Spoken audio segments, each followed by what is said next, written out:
લઈ લે.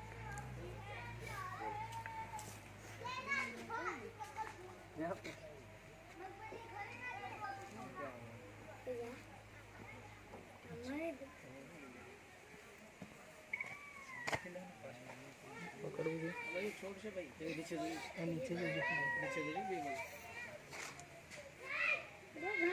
આ જે છે ને નવો સેલ તૈયાર થઈ રહ્યો છે, એમાં મધ હોય. પછી આ જ ફેમને ટાંકી મૂકીને એક કાઢવાનું યંત્ર આવે, એમાં નીકળી જાય એટલે માખી નહીં મરે. એટલે અમારું જે મધ છે અહિંસક છે, એમાં કોઈ જીવની હત્યા નથી થતી. બીજા જે મધ આપણે જે વાપરીએ છીએ એમાં માખીને મારીને અથવા તો એને ઉડાડીને લેવામાં આવે છે.